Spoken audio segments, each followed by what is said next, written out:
It's time to get nerdy, y'all. A little bit of gaming history for you. Something relevant in gaming and discuss our opinions on it. Should we kick it out of here, or should we kick-start it? This is the part where you, the listeners, try to stump the hosts. I'm not a lawyer. I just play one on a podcast. Ladies and gentlemen, boys and girls, it's Saturday, November 11th, 2023, and you know what that means. It's time to get nerdy, y'all. Welcome to episode number 288 of Two Nerds in a Pod, a breaking news edition. I'm Lam, also known as Mr. Nice Guy, and I'm joined by my comrade in gaming commentary, the Miggity Mac, also known as Maction. Mac, it's been less than a week since our Tuesday recording. How have things been in the past, 4 days? Well, it's been relatively uninteresting. I've got some plans for a trip, and that's about as exciting as I've managed to make it since we were chatting last. So, how about you? Dude, things are good. So, as we often do on Saturdays, we have soccer games for my kids. We just had one today, but here's the thing. My boy Tegan scored the game-winning goal for his team today, and it was awesome. It was like such an intense game the whole time. It was physical. You know, both teams were battling, multiple shots on goal. He got one to go in with about 5 minutes left in the game, and then his team was able to hold on to the lead. They were able to win the game, and once it was over, after they shook hands with the other team, his whole team started chanting his name. They were like, Tegan, Tegan, Tegan, Tegan. And I was on the sidelines, like, in my mind, like, put him on your shoulders. Put him on your shoulders. Because that would have been such an epic video. But it would have been a little over the top. So, Mac, all it means is this was a really, really good day for the Galuka family. It was a great day. Awesome. Proud father and a game-winning goal. That's fantastic. Do they let you, keep the soccer ball after that? Nah, they don't do that. It is select soccer, so it's not like it's just recreational. It's a pretty intense league. But no, we're not in the pros yet, so they don't get to keep the ball. But someday. But I will tell you this: his dad, his father, did take him out to go get ice cream afterwards. So I guess that's the reward when you're 12: is you get ice cream after the game-winning goal. So it was a good day. Fantastic. Yeah, I'm glad that his father took care of that. That's what I do, man. And Mac, on that note, I say we do what we do best in this shortened episode of Two Nerds in a Pod and hop right up in that gaming news, my friend. What do you think about that? Let's do it. Mr. Nice Guy, as I understand it, there have been some breaking developments in video gaming. Yeah, there's been a couple, and I know that you were going on a fun trip on Tuesday. Wanted to get your perspective on this, even though we have a lot of great guests on deck who we know we can pull from. This is one that I wanted to do with you this episode. So we're doing a shortened episode today. It will go up on Tuesday or Wednesday when we do our proper podcast feed for y'all. So you'll be listening to this then, but it is being recorded on Saturday. So Mac, here is story number 1, episode 288 on PCGamer.com. The Steamdeck OLED has arrived. And this article is about a comparison written by Dave James. Here is what he writes. The new Steamdeck OLED is here, but while the sparkling screen is the eponymous feature, there's a whole lot else going on under the hood. Valve made sure that the chassis is identical to the original LCD version, which means all your translucent covers will still be compatible, but things will be different inside. Now, Mac, the big news here is just that there is a Steamdeck OLED. Now, as owners of the Steam Deck, I'm super excited to get your perspective, but rather than reading the whole article, let's go over some of the major differences in this chart here between the LCD deck, which you and I both own, and the OLED deck, which is going to go up for sale on the 16th, which is just next week. So the APU is very similar. It's an AMD Sephiroth as opposed to the AMD Aerith on the LCD. I'm not even going to read all of these. I'm going to read the ones that are most important. So the RAM, 16 gigabytes in the OLED. It's LPDDR5 6400 as opposed to 16 gigabytes of LPDDR5 5500. So a little bit faster speed on the RAM. Another one of the major differences is that the display in the OLED version is going to be 7.4 inches. The current display size on the LCD is going to be 7 inches. Resolution's going to be the same, 1280 by 800. Another big change, Mac, is the refresh rate is going to be 90 hertz on the Steam Deck OLED as opposed to 60 hertz on the Steam Deck LCD. So what that means for those of you keeping track at home is simply that your games will run a little bit smoother if you're playing those types of games or games that are optimized for HDR and things like that. Now, the storage options are similar. You can still get a 512 or a 1 terabyte NVMe SSD, whereas before with the LCD, you could get a 64, 256, or a 512. So actually, I should rephrase that. Now there's a 1 terabyte version of internal storage where we didn't have that before. Another thing that's a big change is the Wi-Fi. We're going to Wi-Fi 6E, whereas before we had Wi-Fi 5. So supposedly this will result in faster downloads. And then the last two big changes, in my opinion, are the battery is going to be a 50 watt-hour battery as opposed to a 40 watt that was in the LCD, and the weight is about 5% less. 640 gigabytes versus 640 grams as opposed to 669 grams. So, Mac, first question I have for you, as someone who I would consider an early adopter of the deck, how do you feel about this refresh, given that Valve told us there would not be a Steam Deck 2 for a few years? Well, I mean, is it a Steam Deck 2, Mr. Nice Guy? That's why I asked. What do you think? You calling Valve liars? I am not. But some feel misled. I'm reading the comments on the internet. I want Mac's perspective. Okay, so there are a lot of things that it certainly has in common. I think it would be dishonest of me to call this a Steam Deck 2, considering that I seem to recall when we talked about the PlayStation and then the PlayStation Pro, the sort of mid-gen refresh, that we very much came down on the lines of it's not a new console, it's just it's just a spiffed. Yeah. So I think, to be consistent, I feel like we've all kind of already agreed that this would not constitute a whole new console. Although, to be fair, for a console like the Steam Deck, presumably whatever the Steam Deck 2 winds up being, however far into the future that is, it's still going to be fully backwards compatible with all the things that were available for the Steam Deck 1. So I know a lot of what we determine is the dividing line in a console generation or a console whatever happens to be the compatibility. So that kind of falls apart. I don't feel particularly misled, mostly because, like I said, I feel like we've come to agree that it's not quite, a mid-gen refresh isn't quite the same as a sequel. And I feel the same way. Now, one thing I should have gone over from the beginning is the price point for these. For $649, you can get the 1 terabyte OLED, comes with the deck, the OLED display, and premium anti-glare etched glass. Does come with a new carry-in case that has a removable liner, and some other digital stuff, keyboard theme, startup movie profile bundle. For $549, you can get the 512 OLED, which comes with everything except for the etched, the anti-glare etched glass and that case. And then now the 256 gigabyte LCD will drop to $399 if you want that LCD version. So Mac, I'm curious, these upgrades that we're seeing, namely the OLED screen, which watching reviews, it sounds like it is very, very good. It makes the games pop quite a bit more. It's obviously brighter. If you've ever watched on an OLED TV, I think you probably have at my house, the blacks are very, very black. It just looks really good. So given the OLED screen, the longer battery life, and, it being a little bit lighter, and just to give you some perspective, they're saying 3 to 12 hours of gameplay on this battery. Is that something that would even interest you in upgrading? Like, money no object, hadn't just bought a Steam Deck, we're not a baller on a budget like we are. Would you be interested in those features? Or would you be like, no, I want to wait for the Steam Deck 2 proper? I would 100% go for the 1 terabyte option. The anti-glare particularly speaks to me.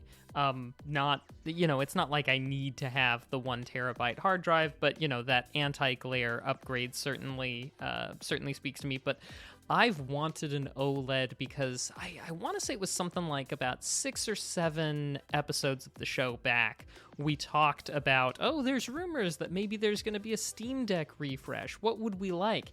And I believe that our community sort of won me over on the idea of an OLED, because I was very much held out as a sort of like, I think the refresh rate is good enough. I think the resolution is good enough. On the deck? Yeah, in the deck, in the LCD deck. And I'm like, I'd like for it to last longer on a battery, and I would also like for it to be a little bit lighter. And I was very much won over by the arguments of I should say the comments. It wasn't that argumentative for the people who showed up for the live chat and live show and said like that an OLED screen would probably deliver that longer battery life because of, a more power sipping screen, if you will. And so I'm crazy excited by these improvements, because even if they are just marginal with respect to like a little bit more battery life, a little bit lighter, those things add up and make a difference, and I would love them. Absolutely love them, I would. They do. I agree with you. I will say this. I wish that Valve was offering some type of trade-in program. I get emotionally tied to my hardware, and I know that sounds silly, but like I have memories with this deck. Like I've swapped out the back plate. For those of you here live, you can see I now have a purple back plate on my deck just because I wanted it to be personalized. Like I got this. It came right around Father's Day, 2022, when the deck came out, and so like I kind of considered it as like my Father's Day present to myself. So I actually wouldn't trade my deck in personally, but I can see where a lot of people would say, hey, can I trade this in? You can sell it as refurbished. Let me get this other piece of hardware in exchange for giving this up. Now, what's interesting, Mac, is this is not Valve's first attempt into hardware, and it's not even the first piece of hardware that they've made that they still support. It made me think about the fact that the Valve Index is still a thing. And VR is still very much a relevant thing, but yet we haven't seen any type of refresh for the Valve Index. And when I first heard about the Steam Deck, I thought, well, the PC handheld market is moving so quickly. You have companies like Aeneo, you have the ROG Ally, you have the One X Player. Like there's so many. Valve didn't want to fall behind by not giving some type of refresh. Plus, I would imagine that the Steam Deck is selling so well that they knew they could make an upgrade or a refresh and that people would buy it. But my question for you is about VR. Do you think this pushes back the chance and the timing of us ever getting an updated index? Because the VR market is moving quickly too. I don't think so. While there is probably some overlap in whatever their hardware division happens to be between Steam Deck and otherwise, most of what they did in making this refresh for the Steam Deck is stuff that was just an improvement in component pieces. A little bit of a shuffle around to this, but I think you mentioned that like all of the various components, like your in your casings and things like that, are all going to be compatible. Actually, let's clear that up, because that actually is not the case. So there are like accessories will be compatible, but just so the listeners at home know, the internals are not. And I've looked at some side-by-side comparisons. There's a little bit better of a fan in this deck, which should help it run cooler.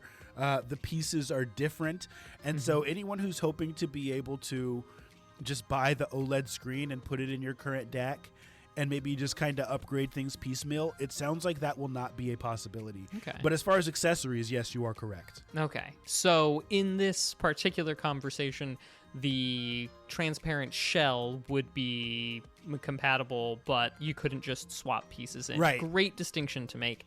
So maybe a little bit of effort has gone into retooling some things and swapping some things around, upgrading a few things. But when you think about how much time they would have had to, like how much time it takes to do something like that, the Steam Deck 1, the LCD Steam Deck that we already have, has probably already done the damage that would have been done to the timeline of bringing out a new, Valve Index. Okay, yeah. Differs enough from the original to have perhaps thrown us even that much farther back for a refresh on the Index, if we even need something in the future. But while we're on the subject of a refreshed Index, let's just make this all about Valve. Nice guy, what would you want to see in a refreshed Index? I think that the main thing is that it would just have to be completely wireless. Like, it's such a great device. I love the Valve Index. It just doesn't get used as much as my Steam Deck because there's just not the killer software. And I will say this. It's awesome to be able to sit in a virtual theater and watch movies or watch a basketball game with my friends or with strangers, or to do literal shows in a comedy club, and I do that regularly in my Valve Index in VR. But I don't use it casually as much as I use the Steam Deck, because I can put the Steam Deck by my bed, I can pick it up and play it, and it can play every game from, original Nintendo to current AAA titles to some degree. So, I guess what I'd like to see is wireless in the Valve Index, solid battery life, and they'd have to do something to improve the comfort. It's not uncomfortable, but it is a little bit heavy in my opinion. So that's what I would need, and I don't know what else more they could do than that. I guess I'll say one more thing. The other thing they could do is just put out some killer apps. Half-Life Alyx is that app.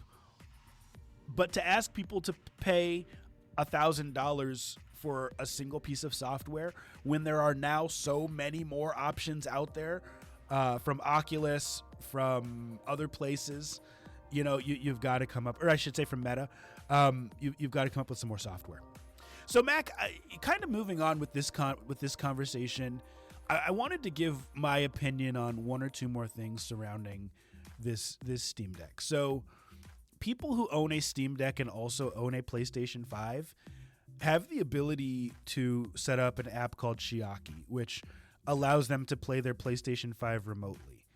And I've only done it in my home. It works okay. Like, I think it's great that I can now lay in bed, and if my PS5 is in rest mode, I can wake it up from my Steam Deck and I can play games. As many of us know, the PlayStation Portal is going to be coming out next week. And it is a device that is dedicated to allowing people with a PlayStation 5 to play remotely. It has the exact DualSense Edge controllers with the haptic feedback. It has an 8-inch LCD screen. It's a device specifically for that. I think that Valve's timing of the release of the Steam Deck 2, coinciding so closely with the release of the PlayStation Portal, is absolutely not an accident. They're not the same device. But I really do believe that Valve is saying, hey, your gaming dollar is super valuable. $200 could go towards that PlayStation Portal, or you could put $200 towards this all-in PC handheld. And if you're that type of person who knows about this market, you know that you can set up remote play on your Steam Deck if you don't already have one. And by the way, our display is way better than the one that's going to be on that PlayStation Portal. Now, some would say that I'm reading into this wrong and that device is for a specific segment of the PlayStation market, but I don't think that the timing of the release dates of this is an accident. Mac, I know this is your first time hearing this. Do you think that I'm overthinking it? No, not at all, Mr. Nice Guy. This is the type of 3D, 4D, 5D chess that I expect from a man with a head on his shoulders like you, sir. And yeah, no, this seems like it could possibly be.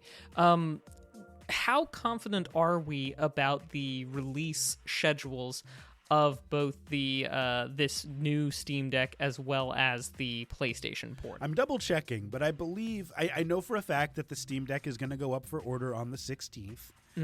PlayStation Portal releases on the 15th. So, I mean, I guess some would say if Valve really wanted to go at them, they'd release it the exact same day or release it a day before. They're releasing it the day after. And yes, people have already taken pre-orders for the PlayStation Portal. But I just think that it's more than a coincidence that this is coming out with like a week of notice, by the way. They really announced this and said, hey, it's going to be here in a week. And it just happens to be at the same time as the PlayStation Portal. And by the way, Mac, there's going to be a limited edition Steam Deck that has some special colors that will be available for $679. So like they're really vying for the gaming dollar from the hardcore game. Yeah, no, Mr. Nice Guy, it would be a shock if this is not the kind of thing that just happens willy-nilly, and they knew full well what they were doing when they did it. Agree. Last thing I have to say on the topic, and then if there's anything else, Mac, you want to add, I want to offer my condolences, and like I'm not being snarky at all, to the people at Deck HD. For those of you who know a lot about the Steam Deck community, there's a lot of mods out there. There's hardware, there's software, there's all kinds of stuff. The good people at Deck HD came out with a higher resolution LCD screen that people could purchase for their LCD screen deck that gave it more vibrant colors, that looked a lot better from what I've heard. And that was apparently a pain in the butt to install because you had to install it and then update software. And then every time Valve updated, you had to update your screen. Regardless, that product in my mind is now virtually obsolete. I think that they will still sell some for people who have the LCD deck and want to upgrade. But I think that type of consumer may opt to spend more money and get the OLED deck and sell their old deck. So I sincerely feel bad for those folks because they came out with a cool idea. It was literally just starting to take off. And now Valve has come out with something that kills their business model. I had two things I wanted to mention on the subject. One, I am saddened that that this OLED Steam Deck is not going to have a 64 gig option, mostly because #baller on a budget. Right. And you know, I mean, it is significantly less expensive in these situations to buy the option with the lower SSD and then supplement it with a real good quality speed micro SD card than it is to buy with the higher, because I think, you know, I mean, you can get 512 gigs in a micro SD card of good quality, good speed for like $30. So, you know, certainly making up for lost ground there. But the other thing that I wonder about, and it's probably not going to be a deal, but one of the things that's a huge, difficult task on the PC side of things is that with so many different configurations of hardware, making sure that software works well and effectively across many different hardware components is an incredibly complicated task. And the fact that things work as well as they do across so many different hardwares, that software just generally works, is kind of a wild and crazy testament to the ability of people to just throw themselves constantly upon an insurmountable problem. Now that we've got a new Steam Deck that's coming out with some new components, I am not so worried about the Steam Deck, about Valve keeping both versions of the Steam Deck updated and, you know, upgraded as time goes along with the software. But I am somewhat slightly concerned when a refresh comes out that we'll see the LCD fall behind while the OLED gets more attention from software update standpoint of things. Just in the same way that, you know, the new version of your cell phone gets the security updates and the like, whereas the old one just kind of starts lagging. And I hope that's not the case here. But, Mr. Nice Guy, are you worried about that? That's a really good question. I'm not, and only because the time between the release of the deck and the release of this refresh was so short. It was so much shorter than what we typically see with a physical console and the refresh that comes. I mean, the deck came out February 2022, so it's been less than 2 years. I just can't believe that they would abandon their install base so quickly. They may add some extra stuff for the Deck OLED. Like, hey, you know, this is only an OLED, so we're going to add a feature that makes it optimized for OLED screens.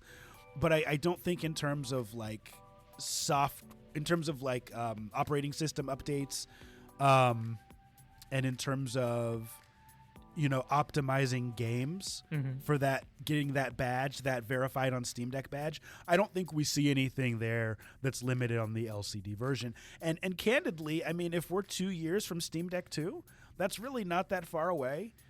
At that point, if the LCD is quote unquote obsolete, everybody save up your pennies and get the Steam Deck 2 if that's important to you. So I think we'll be okay. Okay. I hope you're right, Mr. Nice Guy. I desperately want you to be right. Me too, man. I lied. One more thing before we move on to one more news story is someone I was watching said that this Deck 2, or rather this Steam Deck OLED, is still just as powerful as the current deck. So don't expect that AAA games that struggled on the LCD deck are going to automatically play on the new Deck OLED. It's still the same thing. It just works a little better, has some better battery life. If it was me and I was really going to buy another one of these, I'd consider buying one of those Windows handhelds to supplement my deck. So you can play those games that have anti-cheat, so you can play those games that don't work on the deck, as opposed to just having the OLED screen. Just a thought. That has been that story. Mac, I want to go over 2 things real quickly with you. Number one, the Game Awards announcements are going to come on Monday. And I was texting with our good friend Spennis just for fun. I want to go on the record with the 6 games that I think are going to be nominated. Okay. And we'll see how many of them I get correct. So here's what we got. These are the 6 games that you think will be nominated for Game of the Year, or these are 6 games in different categories? So just for Game of the Year, great question. So number 1, Baldur's Gate 3. Great RPG, getting a ton of hype. Excited to play it. Candidly, I have not, but just based on what I've heard, based on reviews I've watched, I believe that will be there. Starfield is a phenomenal game. I've had a lot of fun with it. I think that in a year where Xbox finally has a killer exclusive, it absolutely needs to be nominated, and it will be, just to put them on there. Spider-Man 2, without saying, I think will be on there. Tears of the Kingdom, there's got to be at least one Nintendo game on there, I think, and that's such a great game. It absolutely deserves a place on the list. Just because Final Fantasy is so huge, I'm going to go with Final Fantasy 16 as one of my games, and it's going to be nominated in a bunch of categories. So we'll go with that. And for number 6, Mac, shout out to my son who scored the game-winning goal today. He's a huge Harry Potter fan. I'm going to go with Hogwarts Legacy. There's a lot of directions I could have gone for number 6. Could have gone Alan Wake 2. Could have gone Diablo. Could have gone all kinds of different directions. I'm going to go Hogwarts Legacy. Those are my 6. Very cool, Mr. Nice Guy. I wish I had something to interject, but I'm old school, not new school, as you know. You're good, man. And last thing we want to talk about today, this is going to be a very brief discussion. GTA 6 has been announced. We got to let the people know. After over a decade of people waiting, Rockstar sent out a tweet stating that they will reveal the trailer, I believe, before Christmas. It'll be in early December. So people are excited for that. GTA 5, such a behemoth in the industry. Mac, have you played any GTA games? Yeah, I believe I've played GTA 3 and San Andreas. So maybe I've played 2 and San Andreas. Okay, so here's what I want to ask you about this game, because GTA has a huge role-playing community. And as someone who's into Dungeons and Dragons and GURPS, there have been rumors that GTA RP, GTA Roleplay, could get like a dedicated mode in GTA 6. Now, granted, it's not wizards, it's not warlocks, it's not elves, but it is an opportunity to show off your acting and your improv and your voice skills. If this game GTA 6 Online does have a dedicated role-playing mode, is Mac going to hop in? Man. And do some heists with me? I don't know, Mr. Nice Guy. Your role-playing's pretty subpar on the best of days. That's why we don't invite you to GURPS on Thursdays anymore. I know. All my characters are a derivative of me. I get it. No, it's great, man. And so I'm just thinking about the big problem that I've had for the past, several years has been me living out in the middle of nowhere, which usually comes with it very poor internet. And so I feel like I would not be able to engage on those just because of my, not good connection. But from an interest level, though, I think I would like to give it a shot. I'd love to see what those RP communities are like. And, if I had the stuff necessary, if I had the prerequisites, I'd love to at the very least give it a shot. It could be fun. Cool. Well, that's been news. All right. Well, now we're going to take a little look into the past.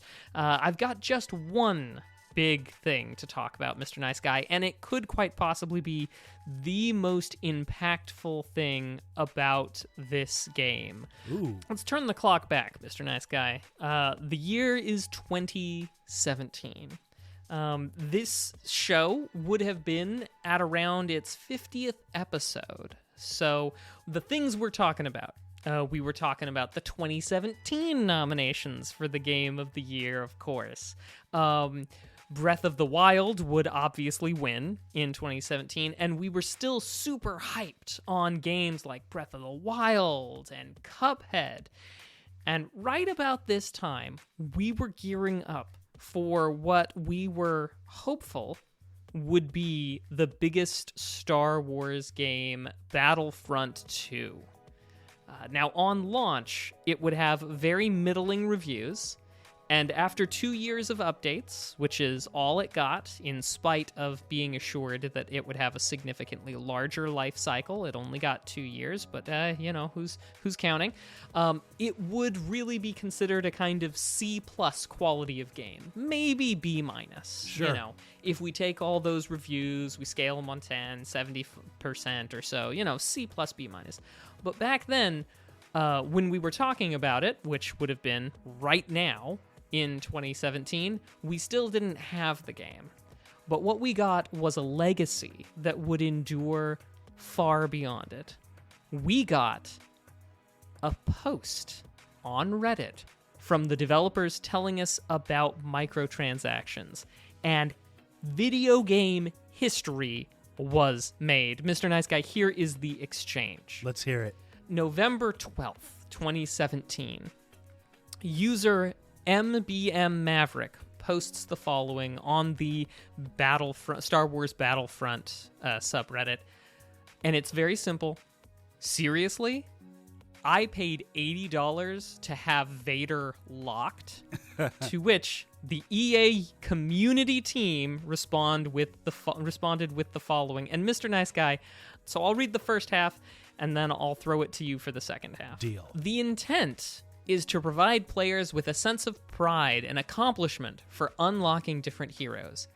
As for the cost, we selected initial values based upon data from the open beta and other adjustments made to milestone rewards before launch.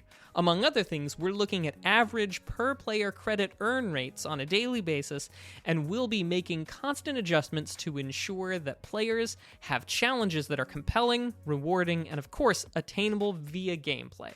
Over to you. We appreciate the candid feedback and the passion the community has put forth around the current topics here on Reddit, our forums and across numerous social media outlets. Our team will continue to make changes and monitor community feedback and update everyone as soon and as often as we can. So, Mr. Nice Guy, more enduring than the legacy of Star Wars Battlefront 2, a very middling game by almost all accounts. What we have here is the most downvoted comment in all of Reddit history. Really? Yes, not 100,000 downvotes, which 89,000, as of this record, the second most downvoted comment in Reddit history. But this does not get 100,000 downvotes. It does not get 200,000 downvotes. Not 300, not 400, not 500, 667,000. Wow. 627 downvotes. This comment, so universally hated, not only is it the most downvoted comment in all of Reddit and, of course, internet, basically, history. It has more than double the downvotes of the highest upvoted comment ever. The highest upvoted comment ever barely hits 300,000 upvotes. People despise this doubly more than they approve of the most universally beloved comment on the internet. Wow. Is still not half as despised as EA community team's comment right here. And that is the enduring legacy of Battlefront 2. Not the game, not Vader, but their response. So universally hated. Do not mess with Star Wars fans. And that was tomorrow, but that was this week, if you will, back in 2017. Love it. That's been some history for us. Love it, man. Well, Mac, we're keeping this week's episode short. Do we want to talk about watching and playing, or do we want to wrap up? It's only been 4 days since we last talked. You know, I do want to talk about watching and playing just briefly because I watched something that is that was a huge surprise. I found a little title in one of my streaming services, an old title from the early 90s called Don't Tell Mom the Babysitter's Dead. Does that ring any bells for you, nice guy? I have never heard of this at all, but it sounds brilliant. So, 1991, the main central idea is that mom goes away for the summer, they get a babysitter, she dies. I mean, I think you can fit that all in from the thing. But Christina Applegate plays the oldest sister in the family. David Duchovny shows up as, you know, sort of background character. But basically, in order to not show that anything's wrong, she kind of goes to work. And there's... It's really interesting because I did not expect the story to hold up well. And there are a couple of jokes that are a little bit dated, and you're like, yeah, this is a 90s thing. But for the most part, with the exception of just like one or two, it's still a solid movie. What are we? Is this like 30 years later? Yeah. Still 30 years later, and I would cut maybe one line from the whole movie, and the rest of it just fantastic. And I was totally not expecting that. So, 1991 comedy. Still works today. Love it. Love it. Well, one thing I'll talk about is I finally finished The Walking Dead. And it had been, like, recorded for a while, like, in the cloud. And I just had never gotten around to it. I had, like, 3 episodes left. And I was like, you know what? Let's knock this out. Let's see what happens at the end, and I will say I really enjoyed the finale. Mac, have you finished The Walking Dead proper? I haven't. I think I left right around the time... I stopped watching right around the time that the governor was a bit... No, I got to Negan. I stopped shortly after Negan showed up, and was it the Saviors? Yeah. Well, it's interesting because now they have a whole universe, right? They already had Fear the Walking Dead, but now they're going to have... And actually, maybe I won't tell you because I don't want to spoil stuff in case you finish it. But suffice it to say, some of the characters are getting spin-offs, like at least 3. Yeah, Daryl Dixon's over in Europe now, right? In France, yeah, so you know a little bit about it. So yeah, you can't be on the internet and not catch a little thing here, even if you try not to. So it'll be interesting to see what happens. Well... Hey, everybody, thank you for tuning in. Mac, why don't you take us home, my friend? Absolutely. Thank you for coming out to this special, slightly truncated, but still important breaking news episode of Two Nerds in a Pod. Thanks for making 288 special and either being with us here live or after the fact, like you excellent people are doing right now. We appreciate you, and you're always welcome at the live record most Tuesdays at 7 p.m. Pacific, 9 p.m. Central at twitch.tv/2nerdsinapod. Don't forget to show us some love with a rating on Apple Podcasts or wherever else you can rate us. Much appreciated. And in the meantime, be excellent to each other and keep it nerdy. Bye. See ya. Video games are art.